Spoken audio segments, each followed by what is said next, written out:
لیکن اسی دوران بھی چچا مسلسل کھانس رہی تھی۔ داؤد تھوڑا پریشان تھا، ان کی حالت بالکل بھی ٹھیک نہیں لگ رہی تھی۔ رات کے 9 بجے تو اسی وقت اسے گھر سے نکلنا مناسب نہیں لگا۔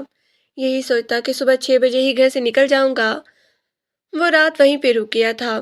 افشا نے اس کے سونے کا بہترین انتظام کیا تھا، لیکن اچانک رات کو وہ ہوا جس کا کسی کو معلوم بھی نہیں تھا۔ وہ تو سفر کی وجہ سے گہری نیند میں تھا، لیکن نہ جانے رات کا کون سا پہر تھا جب اس کی آنکھ کھل گئی، وہ بھی کسی کے چیخنے کی آواز پر۔ ابو ابو پلیز ابو آنکھیں کھولیں، کیا ہوا ہے آپ کو؟ وہ مسلسل باپ کو جھنجھوڑ رہی تھی۔ تبھی داؤد سر پٹا کر اٹھا۔ دیکھیں دیکھیں پلیز ابو کو نہ جانے کیا ہوا ہے۔ اس کی آنکھیں خوف اور دہشت سے پھٹی جا رہی تھی۔ باپ کو کھونے کا ڈر، دنیا میں اکیلے لاوارث رہ جانے کا خوف اس کے چہرے پر پڑھا جا سکتا تھا۔ داؤد کو اندازہ ہو گیا کہ ان کی کنڈیشن ٹھیک نہیں تھی۔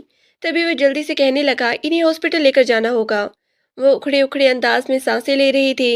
جیسے ہی داؤد انہیں اٹھانے لگا، اچانک چچا کی آواز اسے اپنے کان میں آئی تھی۔ چھوڑ دو بیٹا مجھے پتہ ہے میری زندگی اتنی ہی ہے۔ نہیں نہیں آپ کو کچھ نہیں ہوگا، میرا خیال ہے ہمیں ایمبولینس کو کال کرنی چاہیے۔ مجھے آپ ہیلپ لائن نمبر بتائیں۔ پھر تقریباً 10-15 منٹ بعد ہی ایمبولینس آ گئی تھی اور وہ چچا کو لے کر ہاسپٹل آ گیا۔ پیچھے افشا اکیلے گھر میں تھی۔ محلے کی ایک عورت اس کے پاس تھی، وہ مسلسل روئی جا رہی تھی۔ ذرا سی آہٹ پر اسے لگتا کہ ابھی کوئی آ کر کہے گا کہ افشا تمہارا باپ اس دنیا میں نہیں رہا۔ سسکیاں لیتی وہ اپنے آپ کو اس بھری دنیا میں اکیلا تصور کر رہی تھی۔ اللہ کرے ابو ٹھیک ہو جائیں، بالکل ٹھیک، انہیں کچھ نہ ہو۔ دل ہی دل میں ان کی خیریت کی دعائیں مانگتی وہ خدا کے آگے گڑ گڑا رہی تھی۔ داؤد میری بیٹی سے نکاح کر لو، میں جانتا ہوں میں اب چند گھنٹوں کا ہی مہمان ہوں، میری اکھڑتی سانسیں مجھے ہر پل احساس دلا رہی ہے۔ تم یقین نہیں کرو گے کہ مجھے تو فرشتے بھی نظر آنے لگے ہیں موت کے، اسی لیے میں تمہارے آگے ہاتھ جوڑتا ہوں، میری بیٹی سے نکاح کر لو۔ میں جانتا ہوں بھائی صاحب تو کبھی بھی راضی نہیں ہوں گی، لیکن میری افشا اس دنیا میں بھٹکتی پھرے گی، وہ لاوارث ہو جائے گی۔ وہ تیز تیز سانس لیتے اس کے آگے گڑ گڑا رہی تھی۔ وہ کچھ پریشان سا ہو گیا تھا۔ کیا کہتا، مرتے آدمی کی خواہش پوری کرنی چاہیے، اگر کر بھی گئی تو امی بابا نے اس کا جینا حرام کر دینا ہے، کیونکہ اسلم بیگ داؤد کا سگا نہیں بلکہ ستیلا چچا تھا۔ لیکن اس وقت چچا کی کنڈیشن بہت ہی بری تھی اور وہ انکار کر کے گناہ گار نہیں بننا چاہتا تھا۔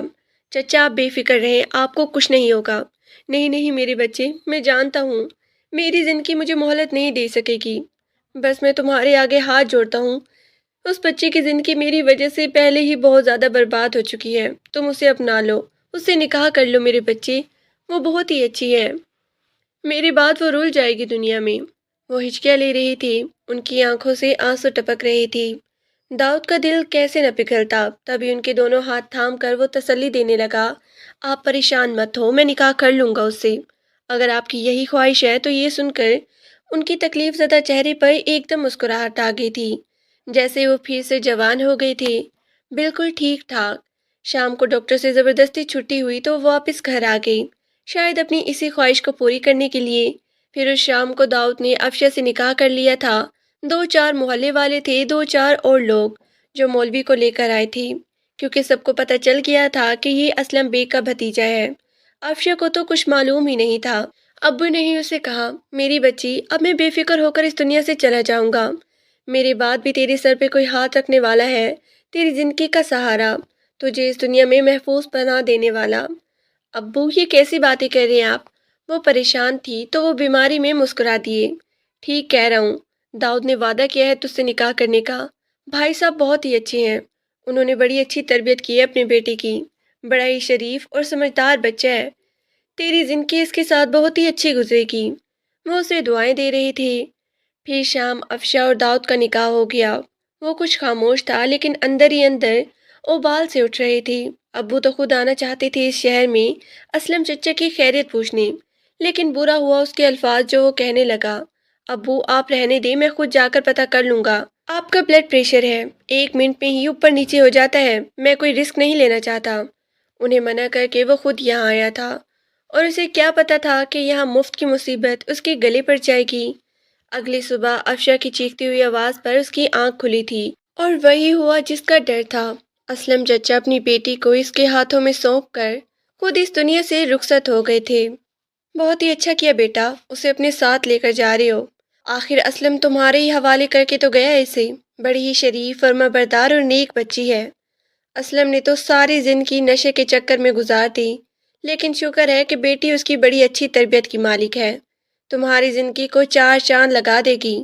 محلے کی خالہ کلثوم اسے دعائیں دے رہی تھی۔ چلو دیر ہو رہی ہے مجھے۔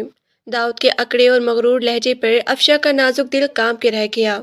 اس نے اپنے پرانے بیگ میں دو چار کپڑے اور کچھ ضرورت کا سامان رکھ لیا تھا۔ وہ ٹرین کے سفر میں اس کے ہمراہ بیٹھی تھی، سر جھکائے اسے اپنا وجود کسی بوجھ کے مانند محسوس ہو رہا تھا، کیونکہ مقابل کا رویہ اس کے ساتھ ایسا ہی تھا جیسے وہ زبردستی اس کی زندگی میں آ گئی ہو۔ کافی گھنٹے کے سفر کے بعد اس کے گھر آ گئی تھی، جہاں پر سامنے عمر رسیدہ عورت اسے تیکھے چوتنوں کی طرح گھور رہی تھی۔ پروین بیگم حیرت سے داؤد کو دیکھ رہی تھی، جو کسی لڑکے کو اپنے ساتھ لے کر آیا تھا، لیکن وہ اس لڑکی کو دیکھتے ہی پہچان گئی تھی۔ لیکن داؤد ابھی کسی سوال جواب کے حق میں نہیں تھا، اس نے موبائل پر سب کچھ باپ کو پہلے ہی بتا دیا تھا۔ لیکن پروین بیگم نے اسے دیکھتے ہی چیختے ہوئے بولی تھی، تمہیں وہاں نکاح کرنے کے لیے بھیجا تھا یا پھر اس جواری کی خیریت پوچھنے کا؟ تم اس کی بیٹی کو اپنی بیوی بنا کر لے آئے۔ پروین بیگم غصے سے چیخ رہی تھی، تمہارے بابا نے کہا تھا کہ اس لڑکی کو وہ اس گھر میں لے کر نہیں آئے گا، پھر کیوں لائے ہو اسے؟ تمہیں یاد نہیں اس کا باپ جو ہمارے 10 لاکھ روپے لے کر راتوں رات بھاگ گیا تھا اس گھر سے؟ پروین بیگم کے لہجے میں نفرت اور حقارت تھی۔ افشا لب کاٹنے لگی، جیسے اس نے داؤد کے چوڑے وجود کے پیچھے چھپنے کی کوشش کی تھی۔ ہاں تو کس نے کہا ہے کہ آپ اسے اپنی بہو بنا کے رکھیں، بلکہ رانی بنائیں اس گھر میں؟ نوکرانی بنائے، میں تو کہتا ہوں ملازمہ ہے، آپ کی خوب خدمت کرے گی۔ آپ خود ہی تو کہتی ہیں کہ میرے جوڑوں میں درد رہتا ہے، میں کھانا نہیں بنا سکتی، کام نہیں ہوتا، کسی ملازمہ کا کام پسند نہیں آتا، تو اسی لیے یہ آپ کے لیے ملازمہ ہی تو لے کر آیا ہوں۔ اس نے فوراً ہی ماں کے کندھوں پہ ہاتھ رکھتے ہوئے اسے تسلی دی تھی، اور افشا کو لگا کہ اس کا وجود زمین میں دھنستا جا رہا ہے۔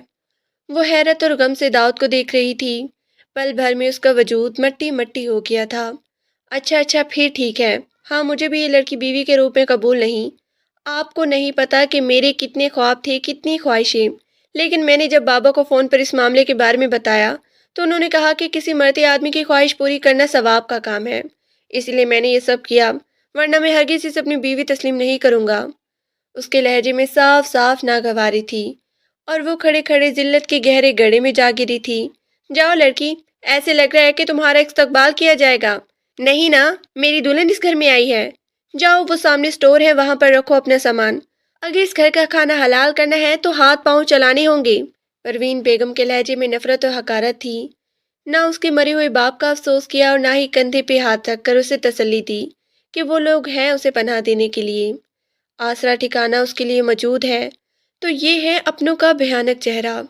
سب سے زیادہ بھیانک چہرہ تو داؤد کا تھا، جس نے اس سے نکاح کیا تھا اس کے باپ کی خواہش کے مطابق، لیکن وہ سر جھکائے ان کے سامنے سے گزرتی اسے اسٹور روم نما کمرے میں آ گئی، جہاں حد سے زیادہ گندگی پھیلی ہوئی تھی۔ ایسے ہی ہوتا ہے افشا بی بی، جن کے ماں باپ دوسروں کی زندگی میں اپنی بیٹیوں کو زبردستی داخل کر دیتے ہیں، ان کے ساتھ ایسا ہی ہوتا ہے۔ اس نے خود کو تسلی دی تھی اور پھر خود کو حالات کے دھارے پہ چھوڑ دیا۔ داؤد نے اسے ملازمہ کہا اور وہ سچ میں ملازمہ بن گئی تھی۔ صبح صبح سب کے ناشتہ بنانا، پھر کچن صاف کرنا، گھر کی صفائی کرنا، پھر رات کا کھانا بنانا، برتن دھونا، اور پھر اپنی اسی اسٹور روم میں جا کر سر چھپا کر سو جانا۔ یہی اس نے اپنی روٹین بنا لی تھی۔ لیکن گھر میں زیادہ لوگ نہیں تھے، صرف تایا ابو اور تائی اماں، جن کا لہجہ بڑا ہی مغرور اور اس کے لیے نفرت انگیز تھا۔ دوسری طرف داؤد تھا اور اس کی ایک بڑی بہن جو شادی شدہ تھی، جس کا نام نوشین تھا، جس کو معلوم ہی نہیں تھا کہ اس کا بھائی اس گھر میں نوکرانی نما اپنی بیوی لے کر آ گیا ہے۔ وہ سمجھ گئی تھی کہ اس گھر میں اس کی حیثیت صرف ایک ملازمہ کی ہے، اور تو اور گھر میں آئے ہوئے مہمانوں کو بھی تائی اماں اسے آمنے سامنے آنے سے منع کر لیتی۔ تم لوگوں کے سامنے آؤ گی تو لوگ سوال جواب کریں گے، جبکہ میرا بیٹا خود تمہیں اپنی بیوی تسلیم کرنے کو تیار نہیں، تو کیا ضرورت ہے مجھے رشتہ داروں سے تمہارا تعارف کروانے کی؟ وہ ویسے بھی دوسری شادی کرے گا اپنے جیسے کسی ٹکر کی لڑکی سے۔ وہ تائی جان کی بات پہ خاموش رہی، اسے بحث کرنے کی عادت نہیں تھی، زیادہ وقت خاموشی میں گزارتی۔ اس کا باپ اسلم اور ماں کا نام نورین تھا۔ شادی کے 10 سال بعد نورین کو ٹی بی کی شکایت ہوئی، جو علاج نہ ہونے کے باعث اتنی بڑی کہ وہ یہ دنیا ہی چھوڑ کے چلی گئی۔ اس وقت افشا صرف 10 سال کی تھی۔ نانی اسے اپنے ساتھ لے گئی، پھر 16 سال کی ہوئی تو نانی کا بھی انتقال ہو گیا، تو اس کے ماموں نے اس کے باپ کو بلوا لیا۔ لے جاؤ اپنی بیٹی کو، ہم اس کی ذمہ داری نہیں اٹھائیں گے، تم باپ ہو اس کے۔ وہ بھی شرمندہ سا اسے اپنے ساتھ لے آیا۔ ساری زندگی نشہ پانی میں گزاری تھی، اب بیٹی کے لیے کچھ نہیں تھا۔ وہ خود ہی وقت سے پہلے سمجھدار ہو گئی تھی۔ میٹرک پاس کرتے ہی محلے کے بچوں کو پڑھانا شروع کر دیا، خود پرائیویٹ پڑھنے لگی۔ گھر سے ہی پرائیویٹ امتحان دے کر اس نے BA کمپلیٹ کیا۔ جیسے تیسے زندگی گزرنے لگی، کچھ اسلم محنت مزدوری کر کے کما لیتا تو کچھ وہ بچوں کو ٹیوشن اور سکول پڑھا کے گزارا کرنے لگی۔ دونوں باپ بیٹی اپنی زندگی گزار رہے تھے، لیکن اب اسلم بستر سے لگ گیا تھا۔ مکمل طور پر گھر کی ذمہ داری افشا کے نازک کندھوں پر آ گئی۔ وہ بڑی سمجھدار اور خاموش طبیعت لڑکی تھی، اسے کیا معلوم تھا زندگی آگے اس پر اتنا ظلم ستم ڈھانے والی ہے۔ وہ اس گھر میں ایک بے زبان جانور سے کم نہ تھی۔ سمجھ گئی تھی کہ داؤد نے اسے صرف ایک انسانیت کے ناطے نکاح کر کے اپنایا ہے، اس کے علاوہ وہ اس کے لیے کوئی جذبات نہیں رکھتا۔ وہ سمجھ گئی تھی کہ اس گھر میں کیسے رہنا ہے اور یہاں اس کی کیا اوقات ہے۔ وہ خاموش بے زبان جانوروں کی طرح اس گھر میں اپنی زندگی گزارنے لگی، بغیر کوئی شکایت کیے۔ تم نے ابھی تک کھانا بھی تیار نہیں کیا، نشین اور خاور آنے والے ہوں گے، کم از کم گھر کی صفائی تو کر لو۔ پروین بیگم کے لہجے میں غرور تھا، وہ غصے سے اسے دیکھ رہی تھی۔ جی تائی اماں، بس کھانا تو تیار ہونے والا ہے، بریانی دم پہ رکھ دی ہے اور کباب بھی بنا کر فریج میں رکھ دی ہے، سالن بھی تیار ہے تقریباً، بس روٹیاں جب ہی بناؤں گی جب مہمان آ جائیں گے۔ وہ دوپٹے سے پیشانی کا پسینہ صاف کرتی کہنے لگی۔ پروین بیگم دل ہی دل میں حیران ہوئی تھی، لڑکی ہے کہ جادو کی چھڑی، اتنا ڈھیر سارا کھانا اس نے محض 2 گھنٹے میں تیار کر لیا تھا۔ صبح سے کچن میں مصروف تھی، اس لیے صفائی نہ ہوئی تھی۔ اچھا ٹھیک ہے، زیادہ وضاحتیں نہ دو، میں نے اتنا کام کیا ہے، اب جلدی سے گھر صاف کرو، کیا کہیں گے خاور گھر آ کے؟ اب جلدی سے گھر کی صفائی کرو، کیا کہے گا خاور؟ گھر کی کیا حالت ہوئی پڑی ہے؟ میرے ہاتھوں میں دم ہوتا تو میں خود ہی سمیٹ دیتی سارا، اخوت سے کہتی وہ کچن سے باہر چلی گئی تھی۔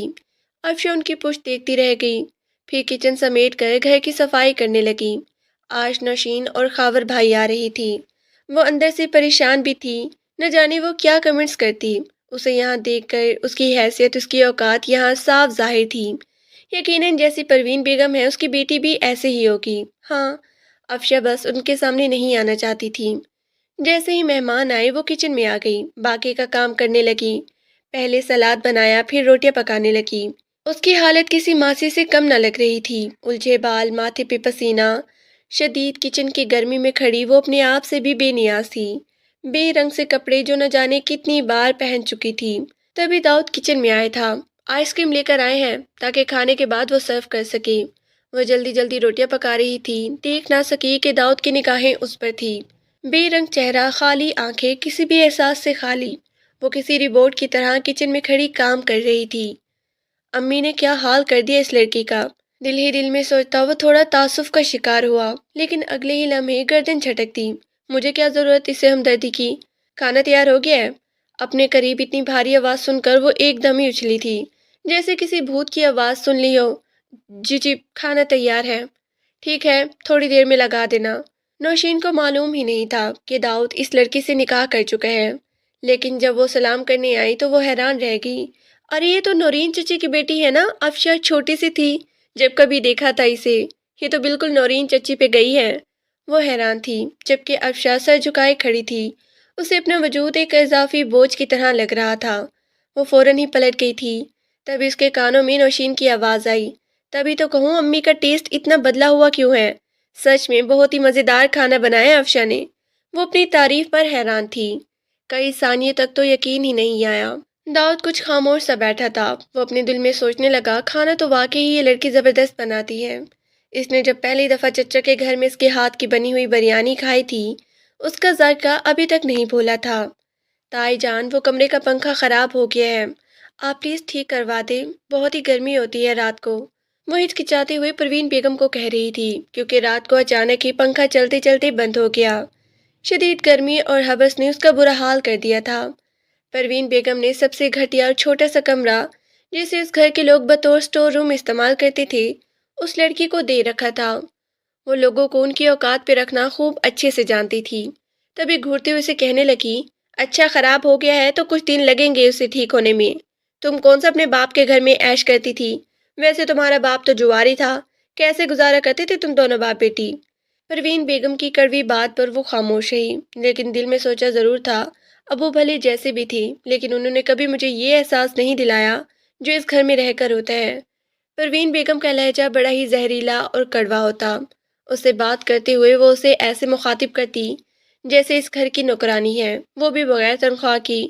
اپنی ذات کی کم مائگی کا احساس اسے ایک پل سکون نہیں لینے دیتا۔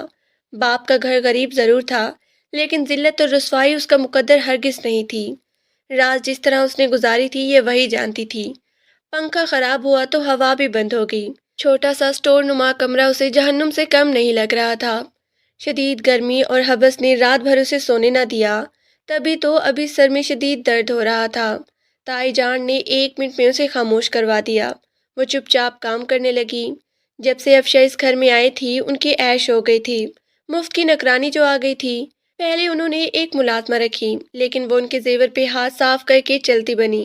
تب سے انہوں نے ملازمہ نہ رکھنے کی قسم اٹھائی تھی، لیکن اب تو کام سے بھی جان چھٹی اور گھر کی پریشانی نہیں تھی، اس لیے زندگی آسان ہو گئی تھی پروین بیگم کے لیے۔ لیکن وہیں دوسری طرف افشا کو اپنی زندگی کسی بوجھ سے کم نہ لگ رہی تھی۔ ابھی بھی تائی جان کے کہنے پر وہ گھر کے پچھلے حصے میں بیٹھی کپڑے دھو رہی تھی۔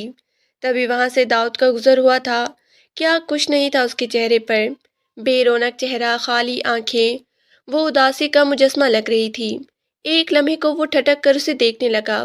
جب وہ اس گھر میں اسے لے کر آیا تھا تب اس کی حالت ایسی نہ تھی، اب حد سے زیادہ کمزور اور مرجھائی ہوئی لگ رہی تھی، جیسے ارد گرد کے ماحول سے بھی بے خبر ہو، حتیٰ کہ اسے داؤد کی نظروں کا احساس بھی نہ ہو۔ وہ چپ چاپ پلٹ گیا تھا۔ تائی جان کی سرد مہری کسی صورت ختم ہونے کا نام نہیں لے رہی تھی۔ کبھی کبھی اسے خود پہ غصہ آتا کہ وہ یہاں کیوں رہ رہی ہے۔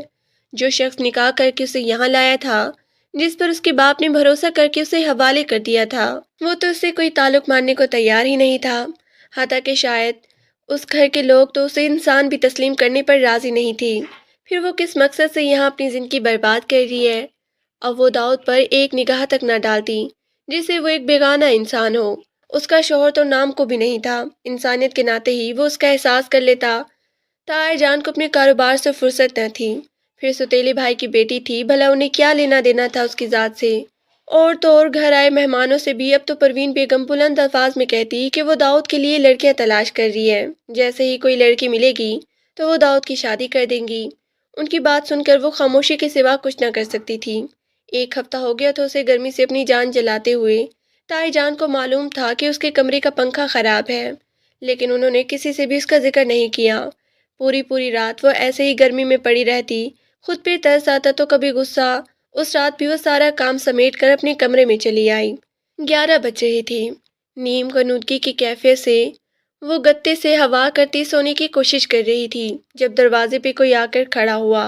وہ داؤد تھا۔ اس کا کوئی دوست آیا تھا کسی دوسرے شہر سے ملنے۔ ڈرائنگ روم میں وہ بیٹھا تھا۔ وہ اسے چائے کا کہنے آیا تھا جو شدید گرمی میں پڑی نیند اور تھکن سے بدحواس سی ہو رہی تھی۔ جیسے ہی داؤد کی آواز کان میں آئی چونک کر اٹھ بیٹھی۔ یہ اتنی گرمی میں پنکھا کیوں بند کر رکھا ہے؟ وہ حیران تھا اس کی کمرے کی حالت دیکھ کر۔ بند پنکھے میں وہ کیسے سو رہی تھی؟ پنکھا خراب ہے 1 ہفتے سے۔ آپ کو کوئی کام تھا؟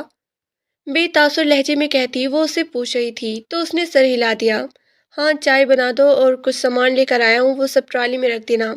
کہتے ہی وہ پلٹ گیا تھا۔ پیچھے نیند سے بوجھل آنکھیں لیے وہ کچن میں آ گئی تھی۔ جلدی سے چائے بنائی اور سارا سامان سیٹ کر دیا، پھر واپس اسی گرمی میں آ کر لیٹ گئی جو اس کا مقدر ٹھہری تھی۔ تایا جان اور تائی جان کے کمرے میں اے سی تھا تو داؤد بھی 1 سال پہلے اپنے کمرے میں اے سی لگوا چکا تھا، لیکن یہ ذلت صرف اس کا مقدر ٹھہری تھی۔ اگلے دن وہ کچن میں کام کر رہی تھی جب داؤد الیکٹریشین کو لے کر آ گیا۔ اس کے ہاتھ میں نیا پنکھا تھا۔ پروین بیگم نے کڑک نگاہوں سے بیٹی کی طرف دیکھا تھا جو لاپرواہ سا نظر آ رہا تھا۔ الیکٹریشین نے محض آدھے گھنٹے میں ہی پنکھا لگا دیا۔ افشا حیران تھی، شاید داؤد کو رات ہی پتہ چل گیا تھا کہ اس کے کمرے کا پنکھا خراب ہے، تبھی تو یہ مہربانی کی تھی۔ وہ حیران بھی ہوئی کہ اسے یہ غیر اہم بات یاد رہی تھی، تبھی تو نیا پنکھا لگوا دیا تھا۔ تھوڑی دیر بعد کچن صاف کر کے کمرے میں آئی تو ایک سکون کا احساس ہوا۔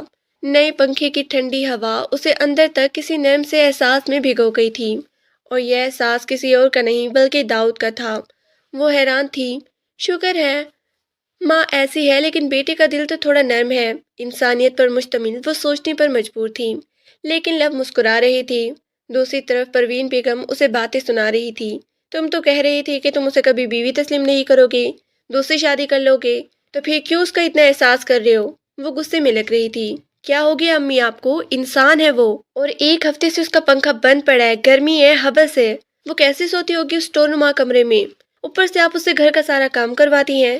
چلے گھر کا فرد نہیں، کم از کم انسان ہی سمجھ لیں اسے۔ یہ آواز باہر لاؤنج کی صفائی کرتی افشا نے بخوبی اپنے کانوں سے سنی تھی۔ اس کے لب مسکرا رہے تھے۔ داؤد کو اپنی طرف طاری کرتا دیکھ کر نہ جانے کیوں دل میں عجیب سا احساس جگا تھا۔ تبھی دوسرے دن جب وہ کچن میں شام کا کھانا بنا رہی تھی تو وہ کسی کام سے وہاں سے گزرنے لگا۔ تبھی افشا نے اسے پکارا تھا، سنیں، وہ آپ کے پاس 1000 روپے ہوں گے؟ مجھے ضرورت ہے، کچھ سامان چاہیے۔ لب کاٹتی وہ دل کی بات زبان پہ لے آئی تھی۔ کتنے دنوں سے اسے کچھ سامان کی ضرورت تھی، داؤد سے کہنا کہاں اسے اچھا لگ رہا تھا، لیکن اب مجبوری تھی۔ باپ تو بڑا پرسکون ہو کر قبر میں جا کر سو گیا تھا کہ اب میری بیٹی محفوظ ہاتھوں میں ہے، اس کا میں نے نکاح کر دیا ہے۔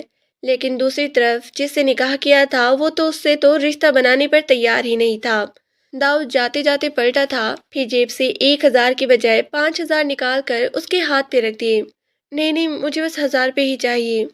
اس نے صاف انکار کیا تو وہ نہ چاہتے ہوئے بھی مسکرا دیا، رکھ لو، ضرورت پڑ جائے گی پھر۔ وہ حیران سا مسکراتے ہوئے پلٹ گیا تھا، جبکہ اپنے دل پہ اسے حیرت بھی ہو رہی تھی۔ نہ چاہتے ہوئے بھی دل اس لڑکی کی طرف مائل ہو رہا تھا، بالکل سادہ، معصوم، کبھی نہ شکایت کرتے ہوئے خاموشی سے بس گھر کا کام کرتی رہتی۔ وہ جانتا تھا کہ اس کی ماں کی زبان کتنی تلخ ہے، لیکن کبھی اس نے افشا کو ان کے سامنے بولتے ہوئے نہیں دیکھا تھا۔ گھر میں جس طرح سکون کی فضا تھی، یہ سب اسی کی ہی مرہون منت تھی۔ اوپر سے کھانا وہ اتنا ذائقے دار بناتی کہ داؤد بھی اس کے ذائقے کا عادی ہو گیا تھا، ورنہ اس سے پہلے تو اکثر ہی ہوٹلنگ کرتا، لیکن اس کے ہاتھ کا کھانا کھا کھا کر وہ اس ذائقے کا دیوانہ ہو گیا تھا۔ پھر اگلے ہی دن وہ اس کے کمرے میں ڈھیر سامان رکھ کے چلا گیا، جو سب اس کی ضرورت کا تھا، اور وہ حیا سے لال پڑ گئی۔ سب پرسنل سامان تھا جو کسی بھی صنفی نازک کی ضرورت ہوتی ہے۔ لو، میں نے کہا بھی نہیں، خود ہی لے آئے سب۔ وہ ایک سامان دیکھتے ہوئے سوچ رہی تھی۔ پھر 2 سوٹ بھی تھے جو بہت ہی خوبصورت اور گھر میں پہننے کے لیے تھے شاید۔ اوف، اتنی مہربانی، کہیں میرا دل نئی نئی خواب نہ دیکھنے لگ جائے۔ ایک طرف تو داؤد کی مہربانی پر اسے خوشی ہو رہی تھی تو دوسری طرف اداسی بھی، کہیں وہ مجھ پہ ترس نہ کھا رہا ہو۔ دوسرے دن اس نے نہا کر وہ نیا سوٹ پہن لیا جس کے ساتھ گلابی دوپٹہ تھا، کیونکہ اس کے سارے ہی سوٹ بے رنگ ہو گئے تھے، کوئی تو جگہ جگہ سے پھٹ بھی چکا تھا۔ معصوم سادگی میں بھی وہ بہت ہی پیاری لگ رہی تھی۔ تبھی پروین بیگم چونکے بنا نہ رہ سکی۔ یہ سوٹ کہاں سے آیا تمہارے پاس؟ تائی جان، وہ داؤد لے کر آئے تھے، لب کاٹتی وہ معصومیت سے کہہ رہی تھی، جبکہ ان کے اندر بھاپ چل رہی تھی۔ تبھی شام کو انہوں نے داؤد کو اپنے کمرے میں بلوا لیا۔ کیوں اتنی مہربانیاں کر رہی ہو اس لڑکی پر؟ تم تو کہہ رہی ہو کہ تم اسے بیوی تسلیم نہیں کرتے، پھر یہ سب کیا ہے؟ وہ غصے میں لگ رہی تھی۔ تائی جان غصے سے اپنی بیوی کی طرف دیکھا، ہوش میں تو ہو تم؟ یہ کیا کہہ رہی ہو؟ نکاح کر کے لایا ہے وہ اس لڑکی کو اس گھر میں، تم بھلے اس کی بیوی تسلیم نہ کرو، لیکن خدا خود ہی راستے بناتا ہے نیک رشتوں کے لیے۔ تمہیں زیادہ ہنگامہ کرنے کی ضرورت نہیں ہے پروین بیگم۔ اکرم صاحب نے انہیں ایک بار میں ہی خاموش کروا دیا تھا۔ تبھی وہ تل ملاتے ہوئے کہنے لگی، اگر اتنی ہی ہمدردی ہو رہی ہے تو رخصت کیوں نہیں کروا لیتے اسے اپنے کمرے میں؟ وہ غصے سے کہہ رہی تھی تو داؤد مسکرا دیا، پھر کہنے لگا، ٹھیک ہے، آپ کر دے رخصت اسے۔ اس کی مسکراہٹ اور اس بات پر ان کی آنکھیں پھٹی کی پھٹی رہ گئی تھی۔ لیکن وہ تمہارے قابل نہیں ہے، تم اس جاہل لڑکی کو اپنی بیوی بناؤ گے، اسی لیے تمہیں اتنا پڑھایا لکھایا، سرکاری افسر بنایا۔ پروین بیگم کی سوچ بہت ہی اونچی تھی۔ کہاں جاہل ہے امی، BA کر رکھا ہے اس نے۔ سچائی بتاتا وہ ماں کو حیران کر گیا تھا، جبکہ وہ بھی کچھ خاموش ہو گئی تھی۔ وہ حیران تھی، وہ تو اس لڑکی کو بالکل جاہل سمجھ رہی تھی، جس نے 5 جماعتیں پڑھی تھی، جس کا باپ جواری تھا، لیکن وہ نہیں جانتی تھی کہ وہ ایک اسکول میں ٹیچر رہ چکی تھی، گھر میں بچوں کو ٹیوشن پڑھاتی تھی، بہت ہی سلجھی ہوئی اور صبر و برداشت والی لڑکی تھی۔ تبھی تو ہر ماحول میں ڈھلنے کی اس کے اندر طاقت تھی، خاموشی سے صبر کر کے وہ اچھے وقت کا انتظار کرنے والی لڑکی شاید آج اس کی تقدیر جیت گئی تھی۔ تبھی تو داؤد کے دل میں اہم جگہ بنانے میں کامیابی ہوئی تھی کہ وہ اسے اپنے کمرے میں لانے، اس کی رخصتی کروانے کی بات کر رہا تھا۔ وہ سمجھ گیا تھا، وہ سکون ہے، ایک پناہ ہے جس میں سر چھپانے کو وہ بے تاب تھا۔ اچانک ہی محبت کا چشمہ اس کے دل میں ابل آیا تھا، تبھی تو وہ اسے دیکھنے لگا تھا، اس کی ضرورتوں کو بھی، لیکن یہ بات افشا نہیں جانتی تھی۔ تائی جان نے جب اسے ہمدردی میں پگھلتے ہوئے دیکھا تو پھر اعلان کیا، ٹھیک ہے بھائی، جب تم نے اس کے ساتھ زندگی گزارنے کا فیصلہ کر لیا ہے تو پھر مجھے کیا اعتراض ہے؟ میں نے خواہ مخواہ ہی نوشین اور خاور سے یہ بات چھپائی۔ میں بلا رہی ہوں کل اسے اور رخصتی کروا دیتی ہوں اس لڑکی کی تمہارے کمرے میں۔ تم نے کون سا ماں کی بات پر عمل کرنا ہے؟ وہ ناراض سے لگ رہی تھی تو داؤد نے ان کے کندھے پہ ہاتھ رکھ دیا۔ کیا ہو گیا امی؟ شاید یہی لڑکی ہمارے گھر کے لائق ہے۔ آپ دیکھتی نہیں ہیں آپ کو کیسے سکون دیا اس نے، اوپر سے جو ہر وقت ہمارا گھر بکھرا رہتا تھا، جس میں سکون نام کو بھی نہیں تھا، اب وہ گھر ایک جنت سا بن گیا ہے۔ میں نہیں اس جنت سے محروم ہونا چاہتا، اور آپ بھی اپنے دل میں جگہ بڑی کریں، افشا کو اپنی بہو تسلیم کر لیں۔ وہ ماں کی آنکھوں میں آنکھیں ڈالے بڑے پیار سے کہہ رہا تھا تو پروین بیگم نے اس کے ہاتھ جھٹک دیا۔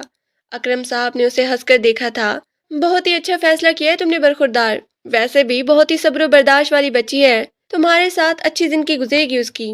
داؤد کی ان بات پر وہ مسکرا دیا تھا، اور وہ معصوم لڑکی ان ساری باتوں سے انجان، معصومیت سے بس کچن میں کام کر رہی تھی، جلدی جلدی کہ کہیں کھانا پکنے میں دیر نہ ہو جائے اور تائی جان غصہ نہ کرے۔ تائی جان، آج نوشین آپ ہی آ رہی ہے تو کھانے میں کیا بناؤں؟ لو، مجھ سے کیا پوچھ رہی ہو بھائی؟ اپنے شوہر سے پوچھو، آخر کو اس گھر کی مالک بننے والی ہو۔ پروین بیگم کی کڑوی بات پر وہ حیران تھی، تبھی کچھ نہ سمجھتے ہوئے لب کاٹنے لگی۔ تائی جان اسے دیکھ کر مسکرائے تھے۔ ارے بیٹا، اس کی باتوں کا برا نہ مناؤ، جو تمہیں سمجھ آ رہا ہے وہی بنا لو، ویسے بھی وہ کسی خاص مقصد کے لیے اس گھر میں آ رہی ہے۔ وہ زیر لب مسکرا رہی تھی، وہ ساری باتوں سے انجان تھی، تبھی جلدی سے کہنے لگی، ٹھیک ہے میں بریانی اور مٹر قیمہ بنا دیتی ہوں۔ یہ کہتے ہی وہ فوراً پلٹ گئی تھی۔ اسے پروین بیگم سے خوف محسوس ہوتا اور ان کی کڑوی زبان سے بھی۔ وہ مصروف سی کھانا بنا رہی تھی، تبھی کوئی اور اس کے پیچھے آ کے کھڑا ہوا۔ یہ جانی پہچانے سے خوشبو وہ جانتی تھی کہ کون لگاتا ہے۔ داؤد کو اپنی اتنی نزدیک دیکھ کر وہ گھبرا کر پیچھے ہوئی تھی۔ کچھ چاہیے آپ کو؟ وہ حیران سی تھی۔ داؤد مہربان سے انداز میں مسکرایا تھا، ہاں چاہیے تم سے تمہارا یہ خوبصورت دل جو صرف میرے لیے دھڑکے۔ داؤد نے اس کی دونوں کندھوں پہ ہاتھ رکھ دیے تھے۔ جی؟ سیاہ آنکھوں میں حیرانی تھی اس کے انداز پر، تبھی اس کا نازک سا وجود کانپنے لگا۔ اتنی نزدیک، اتنی قربت بھلا وہ کہاں سہ سکتی تھی؟ داؤد اس کے گھبرانے پہ مسکرا دیا۔ وہ سمجھ گیا تھا کہ یہ لڑکی کچھ جانتی ہی نہیں کہ نوشین کس مقصد سے اس گھر میں آ رہی ہے۔ اس کے گھبرائے ہوئے انداز پر وہ ہنس دیا، پھر پلٹ کر کچن سے باہر چلا گیا، جبکہ افشا کا دل دھک دھک کر رہا تھا۔ آج اسے داؤد کا انداز بالکل بدلا بدلا سا لگ رہا تھا۔ تھوڑی ہی دیر بعد نوشین اور اس کا شوہر آ چکے تھے۔ نہ جانے اندر کمرے میں کیا میٹنگ ہو رہی تھی، جبکہ وہ کچن میں مصروف۔ اس کا دل خواہ مخواہ ہی اداس ہو رہا تھا۔ کیا پتا کیا بات ہو رہی ہے اندر، کس شادی کا تذکرہ ہو رہا تھا، یا پھر کسی بات پہ بحث ہو رہی تھی۔ وہ اداس ہو گئی۔ وہ کبھی بھی ان کے معاملے میں شامل نہیں ہو سکتی تھی، ایک فالتو وجود کی طرح اس گھر میں پڑی ہے۔ آنکھیں نہ جانے کیوں ایسے موقعوں پر بلا وجہ ہی نم ہو جاتی تھی۔ تھوڑی دیر بعد اسے نوشین کی تیز آواز سنائی دی تھی، واہ بڑے چھپے رستم نکلے تم، نکاح کر کے اپنی بیوی کو لے آئی اس گھر میں اور مجھ سے یہ بات چھپائی رکھی۔ وہ بھائی پر مصنوعی غصہ کر رہی تھی۔ تھوڑی ہی دیر بعد اس کے پاس چلی آئی، ویسے امی آپ کے لیے ایسے ہی بہو ٹھیک ہے، ورنہ آپ کی زبان جتنی کڑوی ہے ایسے لگتا ہے کہ روزانہ یہاں انڈیا پاکستان کی جنگ چھڑی رہے گی۔ چلو بھائی بھابھی صاحبہ، اب رخصتی کرنے کی تیاری کر لیں آپ، میں تو کہتی ہوں سعد سے دعوت کریں، اس کے بعد اس کی رخصتی کر دیں، اور ریسیپشن دھوم دھام سے کرنا ہے، میں بتا رہی ہوں بابا۔ افشا کو کچھ سمجھ نہیں آ رہی تھی کہ وہ کیا کہہ رہی ہیں، وہ تو ہونکوں کی طرح وہاں پہ کھڑی تھی۔ داؤد کے چہرے پہ مسکراہٹ تھی۔ اچانک ہی افشا کی نظر اس پہ پڑی، جو محبت کا جہاں آنکھوں میں لیے اسے دیکھ رہا تھا۔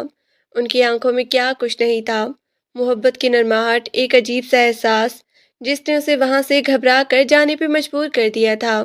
اسے یقین نہیں آ رہا تھا، محض 6 مہینوں بعد ہی گھر والوں نے اس عام سی لڑکی کو اپنی بہو تسلیم کر لیا تھا، اور داؤد نے اسے اپنا ہمسفر۔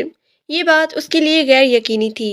وہ سب لاؤنج میں بیٹھے اس کی ریسیپشن کی باتیں کر رہے تھی، جبکہ وہ گھبرا کر اپنے اسٹور روما کمرے میں چلی آئی، کیونکہ دھڑکنوں نے ایک الگ شور مچا رکھا تھا۔ پروین بیگم کو کہ اس بات پہ راضی نہیں تھی، لیکن اکلوتے بیٹے کے آگے آخر انہیں ہار ماننی پڑی۔ داؤد خود بھی حیران تھا کہ یہ سب کیسے ہو گیا۔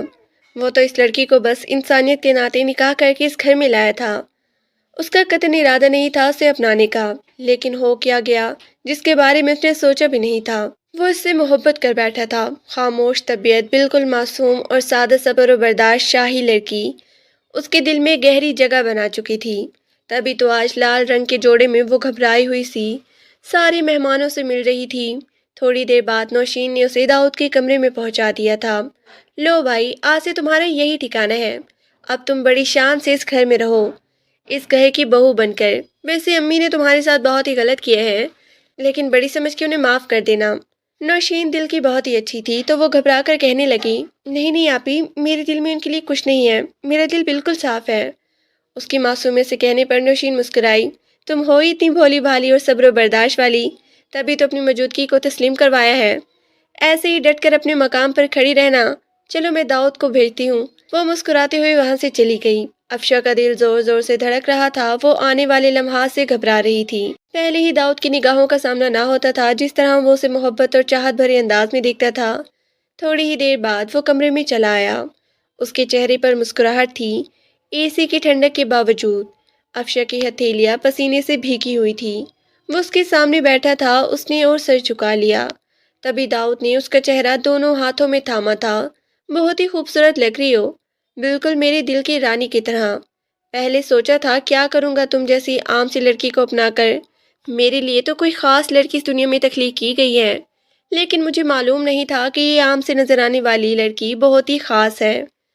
وہ اس کی تعریف کر رہا تھا، جبکہ افشا کی گھبراہٹ عروج پر تھی۔ کچھ تو بولو یار۔ جی میں کپڑے چینج کر لوں؟ وہ معصومیت سے اتنا ہی کہہ سکی تو ہنس دیا۔ ہاں کر لو، لیکن وہی پہن کر آنا جو خاص طور پر میں تمہارے لیے لے کر آیا ہوں۔